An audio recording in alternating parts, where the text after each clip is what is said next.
Can I get a hallelujah? Because Judge Torres is about to send XRP nuclear. Today we have discovered mind-blowing developments in the Ripple SEC lawsuit, but the grand master level of chess that is being played right now is honestly poetry. It's beautiful as the SEC continues to lose every case it presents to the courts. We have a breaking update now from the Crypto Barbie that Ripple has filed a motion to strike new expert material the SEC submitted in support of its motion for remedies and entry of final judgment. The term final judgment in and of itself is already bullish news because it confirms that this lawsuit is officially in the endgame. And this announcement as well is equally very bullish news and big news and important news because surprise, surprise, once again, the SEC has tried to cheat the system.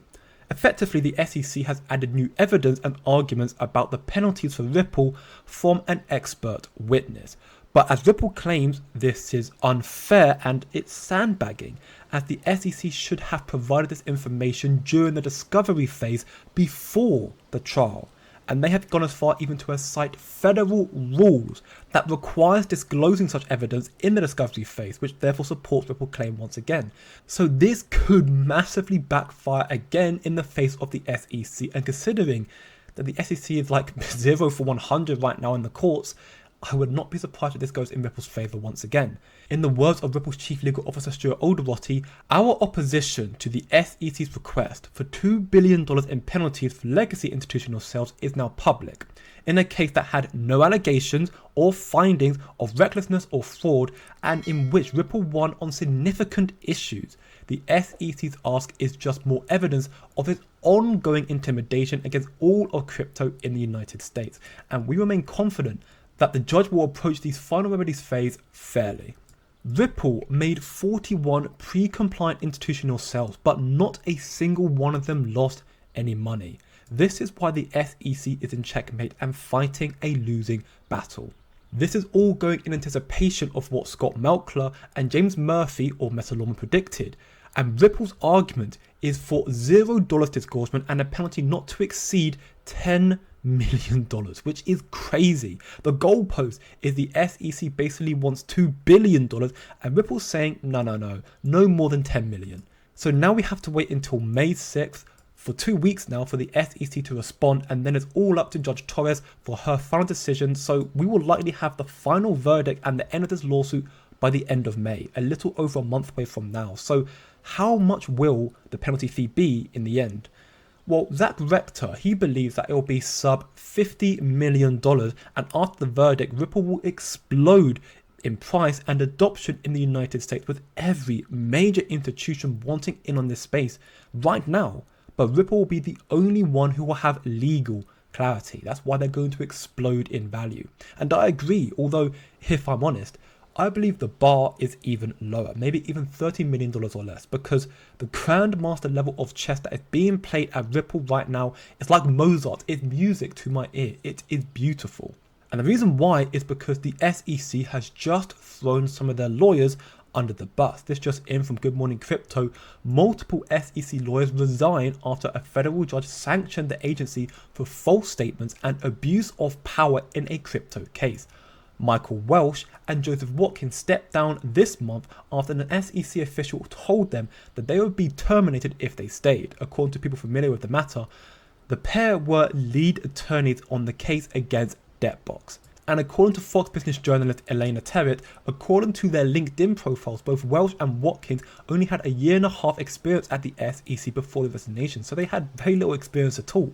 And it seems like all of this is a mighty fine coincidence to me, because we found out from Ripple's response to the SEC yesterday that the SEC investigation into Ripple began exactly 6 years ago, April 2018. And in 2018 April, Gensler publicly called XRP and Ethereum likely non-compliant securities, to which Gensler met with Clayton a day before the lawsuit was filed.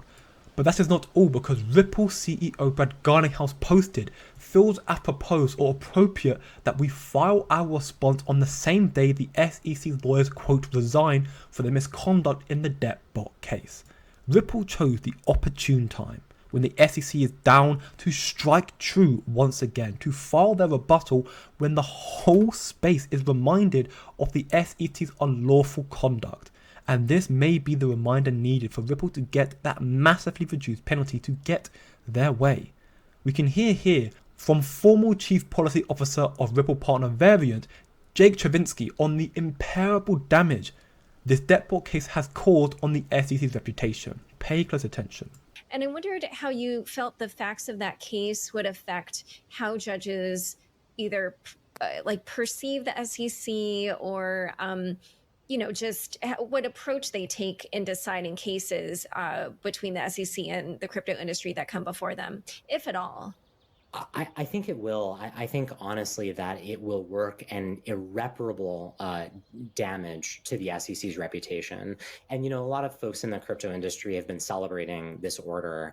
And I totally understand that, because I think it makes us all feel seen, that a federal judge is identifying and calling out the SEC's bad behavior in a way that we all have been for a really long time does feel validating.